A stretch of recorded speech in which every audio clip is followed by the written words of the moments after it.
Hey YouTubers, it's me, Lonnie Clark, Nuts for Art. I want to thank you for joining us, and I am coming back, as the title says, to read Chapter 2 of Dr. Helen Caldicott's book. And I've decided that I'm also going to start reading this, and I'm going to read this. It's Carl Grossman's book, Weapons in Space. It's extremely pertinent, so I'm going to start, instead of going back to his other book, I'm going to start that one. And I want to thank you for joining me. As you can see, the other night, I couldn't figure out where I found this, but I got this for $8.50 somewhere. So, I don't know, I think it's worth it to haunt used bookstores because a lot of the truth is just being shuffled in, kind of like 1984, right? So we're on Chapter 2. I'm just going to get into it without a lot of, bloviating. I could today because we've seen the most disgraceful press conference by a president ever in my lifetime. So let's just move on because this is where they're headed. Believe you me, if you think they're not headed toward nuclear war, wrong. They're figuring out all kinds of ways to justify it right now. So, let's see what this says. The reality of nuclear war. What will likely be the final conclusion to incessant nuclear war planning? The destruction of the planet. And such an event could be triggered tonight or tomorrow by human or computer error, or even by a terrorist attack. What would nuclear war be like? Medical consequences of nuclear war. And I think I have to take my glasses off again. I don't like to do that because then I can't see at all. But I can see if I'm super close. And I shout out to Mark Brzezinski. I hope you guys have started following him. He's a freaking angel. His whole spiritual healing, the advice he gives online has seriously lifted my heart. And it's also the reason I'm back on YouTube. Okay, medical consequences of nuclear war. If launched from Russia, nuclear weapons would explode over American cities 30 minutes after takeoff. China's 20 missiles are liquid-fueled, not solid fuel. They take many hours to fuel and could not be used in a surprise attack, but they would produce similar damage if launched. Other nuclear-armed nations, such as India and Pakistan, do not have the missile technology to attack the U.S. It is assumed that most cities with a population of over 100,000 people are targeted by Russia. This little town of Eugene is targeted by Russia. We have 180,000 people. During these 30 minutes, the U.S. early warning infrared satellite detectors signal the attack to the Strategic Air Command in Colorado. They in turn notify the president, great, who has approximately 3 minutes to decide whether or not to launch a counterattack. In the counterforce scenario the U.S. government currently embraces, he does launch, the missiles pass mid-space, and the whole operation is over within an hour. Landing at 20 times the speed of sound, nuclear weapons explode over cities, with heat equals to that inside the center of the sun. There is practically no warning except the emergency broadcast system on the radio or TV, which gives the public only minutes to reach the nearest fallout center, assuming there is one. There is no time to collect children or immediate family members. The bomb, or bombs, because most major cities will be hit with more than one explosion, will gouge out craters 200 feet deep and 1,000 feet in diameter if they explode at ground level. Most, however, are programmed to produce an airburst, which increases the diameter of the destruction, but creates a shallower crater. Half a mile from the epicenter, all buildings will be destroyed, and at 1.7 miles, only reinforced concrete buildings will remain. At 2.7 miles, bare skeletons of buildings will stand, single-family residences will have disappeared, 50% are dead, and 40% are severely injured. So what does that mean? The other 10% aren't severely injured. Bricks and mortar are converted to missiles traveling at hundreds of miles an hour. Bodies have been sucked out of buildings and converted to missiles themselves, flying through the air at 100 miles per hour. Severe overpressures, pressures many times greater than normal atmospheric pressure, have popcorned windows, produce millions of shards of flying glass, causing decapitations and shocking lacerations. Overpressures have entered the nose, mouth, and ears, inducing rupture of lungs and rupture of the tympanic membranes and eardrums. Most people will suffer severe burns. In Hiroshima, which was devastated by a very small bomb, 13 kilotons compared to the current 1,000 kilotons.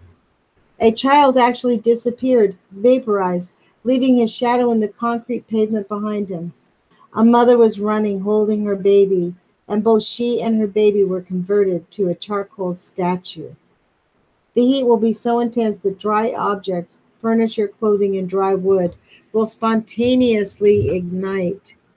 Humans will become walking, flaming torches. 40 or 50 miles from the explosion, people will instantly be blinded from retinal burns if they glance at the flash. Huge firestorms will engulf thousands of square miles, fanned by winds from the explosion that transiently exceed 1,000 miles per hour. People in fallout shelters will be asphyxiated as fire sucks oxygen from the shelters. This happened in Hamburg after the Allied bombing in World War II, when temperatures within the shelters caused by conventional bombs reached 1,472 degrees Fahrenheit. Fallout. Most of the city and its people will be converted to radioactive dust shot up in a mushroom cloud. The area of lethal fallout from this cloud will depend upon the prevailing wind and weather conditions. It could cover thousands of square miles. Doses of 5,000 rads, a rad is a measure of radiation dose, or more experienced by people close to the explosion, if they are still alive, will produce acute encephalopathic syndrome. The cells of the brain will become so damaged that they would swell. Because the brain is enclosed in a fixed bony space and there is no room for the swelling, so the pressure inside the skull rises, inducing symptoms of excitability, acute nausea, vomiting, diarrhea, severe headache, and seizures, followed by coma and death within 24 hours. Oh, joy. Probably much better just to die, right? A lower dose of 1,000 rads causes death from gastrointestinal symptoms. The lining of the gut die, as do the cells in the bone marrow that fight infection and that cause blood clotting. Mouth ulcers, loss of appetite, severe colicky abdominal pain, nausea, vomiting, and blood diarrhea occur within 7 to 14 days. Death follows severe fluid loss, infection, hemorrhage, and starvation. Great. At 450 rads, 50% of the population dies. Hair drops out, vomiting and bloody diarrhea occurs, accompanied by bleeding under the skin and from the gums. Death occurs from internal hemorrhage, generalized septicemia, and infection. I don't know this word, septicemia, septicemia. Severe trauma and injuries exacerbate the fallout symptoms, so patients die more readily from lower doses of radiation. Infants and children and old people are more sensitive to radiation than healthy adults. Within bombed areas, fatalities will occur from the combination of trauma, burns, and radiation sickness and starvation. There will be virtually no medical care for even the relief of pain because most physicians work within the targeted areas. Wow. I know I'm drinking coffee on a hot day, but I need my coffee. I guess I don't need my coffee. The things we tell ourselves, right? Okay, back to this fun stuff we get to learn about. This is why we got to get involved in stopping it. By the way, did you see that the reporter at the press conference in Helsinki got kicked out because he was carrying a sign that said, "Support the International Nuclear Ban Treaty"? That might not have made it to your news, but I saw a video clip of it. They actually, that kind of stuff gets taken out right away. Okay, new subtitle, Nuclear Power Plants. The United States owns 103 nuclear power plants, plus many other dangerous radioactive facilities to past activities of the Cold War. The thousand kiloton bomb, a 1 megaton landing on the standard 1,000 megawatt reactor and its cooling pools, which contain intensely radioactive spent nuclear fuel, would permanently contaminate an area the size of Western Germany, one nuclear power plant. The International Atomic Energy Agency now considers these facilities to be attractive targets, terrorist targets, post-September 11, 2001. And we can see how our federal government is protecting them, like they're protecting our vote, right? Do we need to start saying this? Sieg Heil! No, not Hitler. What's his name? Trump. Sieg Trump, fucker. Disease.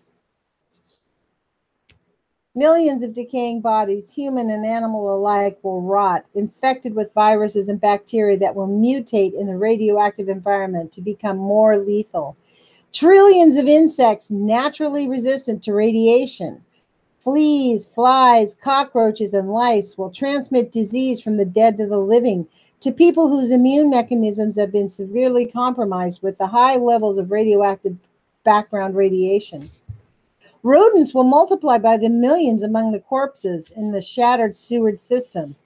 Epidemics of disease now controlled by immunization and the good hygiene will reappear.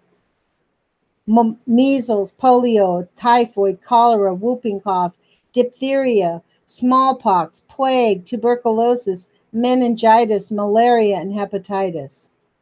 Anyone who makes it to a fallout shelter and is not asphyxiated in it will need to stay there for at least 6 months. God dang. I couldn't do that. Until the radiation decays sufficiently so outside survival is possible.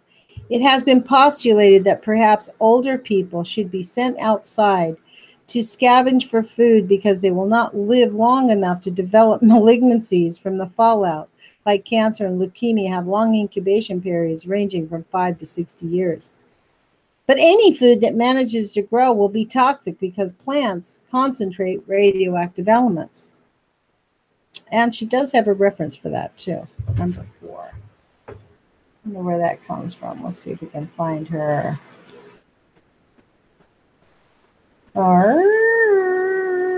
Chapter 2.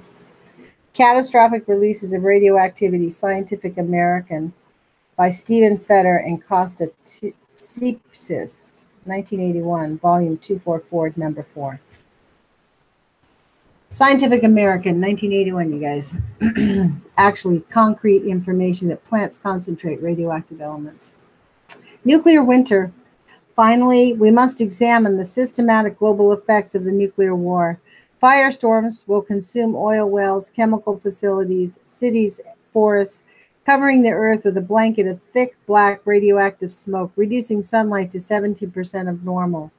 1 year or more will be required for light and temperature to return to normal, perhaps supernormal values, as sunlight would return to more than its usual intensity, enhanced in the ultralight spectrum by depletion of the stratospheric ozone layer.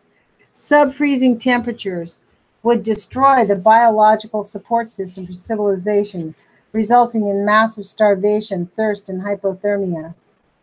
To quote a 1985 scope document published by the White House Office of Science and Technology Policy, the total loss of human agriculture and agricultural and societal support systems would result in the loss of almost all humans on Earth, essentially equally among combatant and non-combatant countries alike. This vulnerability is an aspect not currently a part of the understanding of nuclear war.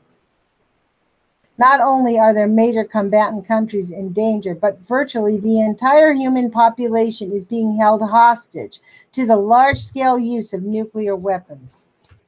That was in 1985, published by the White House Office of Science and Technology Policy. Man, have we sunk lower, haven't we? The proposed START 3 treaty between Russia and America, even if it were implemented, would still allow 3,000 to 5,000 hydrogen bombs to be maintained on alert. The threshold for nuclear winter, 1,100 kiloton bombs blowing up 100 cities. A distinct possibility given current capabilities. Now remember, when was this book written? I think it was 2004. That's what I said, right? 2002. And we're way down that path. We actually have a lunatic in the White House. Accidental Nuclear War, new subtitles. Accidental Nuclear War. On January 25th, 1995. How much farther? Oh, only one page left. On January 25th, 1995, military technicians at radar stations in northern Russia detected signals from an American missile that had just been launched off the coast of Norway carrying a U.S. scientific probe. Although the Russians had been previously notified of this launch, the alert had been forgotten or ignored. Aware that the U.S. submarines could launch a missile containing 8 deadly hydrogen bombs 15 minutes from Moscow, Russia officials assumed that America had initiated a nuclear war. For the first time in history, the Russian computer containing nuclear launch codes was opened. President Boris Yeltsin, sitting at that computer being advised on how to launch a nuclear war by his military officers, had only a 3-minute interval to make a decision. At the last moment, the U.S. missiles veered off course. He realized that Russia was not under attack. If Russia had launched its missiles, the U.S. early warning satellite would be early warning satellites would immediately have detected him and radioed back to Cheyenne Mountain. This would have led to the notification of the president, who would also have had 3 minutes to make his launch decision. And America's missiles then would have been fired from their silos. We were thus within minutes of global annihilation that day. Today, Russia's early warning and nuclear command systems are deteriorating. Russia's early warning system fails to operate up to 7 hours a day because only 1/3 of its radars are functional, and 2 of the 9 global geographical areas covered in its missile warning satellites are not under surveillance for missile detection. Wow. To make matters worse, the equipment controlling nuclear weapons malfunctions frequently, and the critical electronic devices and computers sometimes switch to combat mode for no apparent reason. Oh, that's just great. I don't know about you, but this does not give you confidence, right? No shit, Sherlock. I mean, at some point in my life, I thought that they were managing it. I had no idea it was this incompetent on every level. Okay, according to the CIA, 7 times during the fall of 1996, operations at some Russian nuclear weapons facilities were severely disrupted when robbers tried to mine critical information cables for their copper. This vulnerable Russian system could easily be stressed by an internal or international political crisis, Donald Trump, when the danger of an accidental or indeed intentional nuclear war would become very real. And the U.S. itself is not invulnerable to error. In August 1999, for example, when the National Imagery and Mapping Agency was installing a new computer system to deal with the potential Y2K problems, this operation triggered a computer malfunction which rendered the agency blind for days. For more than 8 months, it took more than 8 months for the defect to be fully repaired. As the New York Times reported, part of America's nuclear early warning system was rendered incompetent for almost a year. At that time, I was sitting at a meeting in the West Wing of the White House discussing potentially dangerous Y2K nuclear weapon glitches. Several Pentagon officials blithely reassured me that everything would function normally during the rollover. But in fact, their intelligence system had already been disabled. Do you get that? You guys get that? They intentionally lied to Dr. Caldicott when she was talking to them. Fuckers. Such a situation has the potential for catastrophe. If America cannot observe what the Russians are doing with their nuclear weapons, or vice versa, especially during this serious international crisis, they are likely to err on the side of caution, which could mean that something as benign as the launch of a weather satellite could actually trigger annihilation of the planet. This situation became even more significant after the September 11 attack. So that's the end of chapter 2, folks. And I'm going to come back. This is my commitment on this program. I am going to be reading Monday through Friday for sure. On the weekends, I just get too busy tidying up my life, cleaning my house and taking care of my yard, doing the gardening. If you've noticed, I hardly ever do videos like during the weekend. I always say I'm gonna, and then I never do. Sorry. But I think I'm going to keep a Monday through Friday commitment. Like now, it's about, 4:30. I decided to take a break because I'm going to be working till probably 11 o'clock tonight. And it's going to be too late. So, not that any of this is news to us, but doggone it, man. The information's all out there, just no one pays attention to it, right? Until it's right in your face. So let's bring it right to our faces, ourselves. And I just encourage you to put your courage feet on. And that means taking action even when you're afraid. Like, please don't be afraid to call your elected officials, especially now. We have to put pressure on them. Even if we know that they're bought out by corporations, you know what? We can unbuy them with our hearts.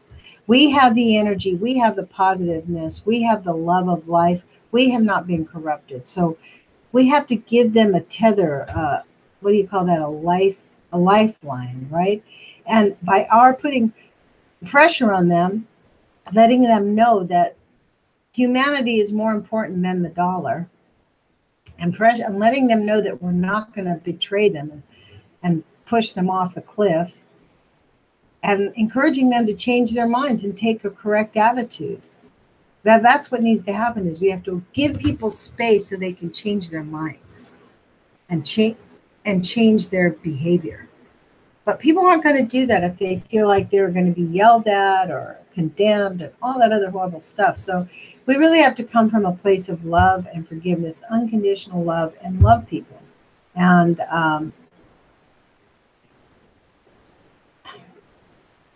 I know it's kind of a difficult thing when we have, like, they tell you what, if you're engaged with narcissism, to like totally block them out. But these are people we can't block out because they run our tax dollars, and they run the war machine, and they run the potential for killing life on our planet. So it is, in my view, very important, whether we think our vote matters or not, vote. Because really, swear to God, if we don't vote, if we don't talk to our elected officials, they're only going to be hearing from the lobbyists and the big bankers. And that's how fascism sets in. So I'm going to show you this. Ding, ding, ding. Can you see it clear? That's not the really good one. He did good on this one the best. So I'm going to be rocking the peace sign till we get peace. Love you guys. Thanks for joining. See you tomorrow.